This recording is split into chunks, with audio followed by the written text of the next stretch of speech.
সম্মানিত দর্শক, মগরাটের হোমিওপ্যাথি চিকিৎসক ডাক্তার আনোয়ারুল হকের আজকের স্কুলের গল্প যুক্তরাজ্যের ওয়েস্টমিনিস্টার স্কুল। শীতের বিকেল, বসার ঘরে দাদা অনিক, বোন আখি আর ছোট ভাই ইরাক বসে গল্প করছে। বাইরে ঠান্ডা বাতাস বইছে, কিন্তু ঘরের ভেতরে আলোচনার উত্তাপ তুঙ্গে উঠেছে। আজ তোমাদের একটা বিখ্যাত স্কুলের গল্প শোনাবো, যেখানে পড়তে পারা মানে রাজকীয় সম্মান। অনিক বলল, রাজকীয় সম্মান? কোন স্কুল সেটা?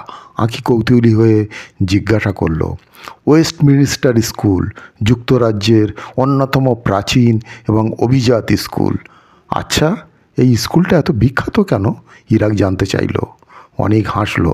শোনো তবে, এক ঐতিহাসিক শিক্ষা প্রতিষ্ঠানের গল্প। লন্ডনের প্রাণকেন্দ্রে টেমস নদীর পাশেই দাঁড়িয়ে আছে ওয়েস্টমিনিস্টার স্কুল। রাজপ্রাসাদের মতো বিশাল ভবন, ইতিহাসের গন্ধ মিশে আছে প্রতিটি ইট পাথরে। সোহান নামে এক বাংলাদেশি ছাত্র এই স্কুলে ভর্তি হয়েছে। প্রথম দিন সেই স্কুলের পুরানো গেট দিয়ে ঢুকতেই বিশাল লাইব্রেরি, হাউস সিস্টেম আর ঐতিহাসিক ক্লাসরুম রেখে মুগ্ধ হয়ে গেল। একজন শিক্ষক বললেন, এই স্কুল 1179 সালে প্রতিষ্ঠিত হয়।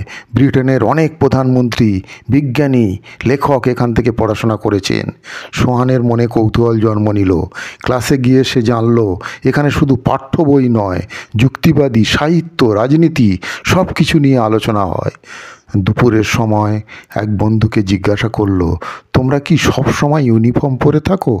বন্ধুটি হেসে বলল, এটা ব্রিটেনের অন্যতম ঐতিহ্যবাহী স্কুল, এখানে শৃঙ্খলাবোধ খুব গুরুত্বপূর্ণ। স্কুলের পাশেই বিখ্যাত ওয়েস্টমিনিস্টার অ্যাবি, যেখানে ব্রিটিশ রাজারা অভিষিক্ত হন। ইতিহাসের এত কাছাকাছি পড়ার সুযোগ সোহানের কাছে স্বপ্নের মতো মনে হলো। গল্প শেষ হতেই আঁখি বলল, এই স্কুলে পড়তে পারলে তো দারুণ হতো। হ্যাঁ, তবে সেখানে ভর্তি হতে হলে প্রচুর পড়াশোনা আর বুদ্ধিমত্তা দরকার। অনেক বলল, তাহলে আমরাও এখন থেকে প্রস্তুতি নিতে হবে, ইরাক মজা করে বলল।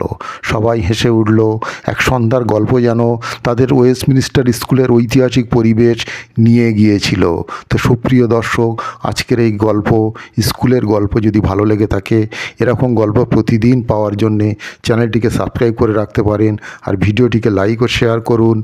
ভালো থাকুন, সুস্থ থাকুন।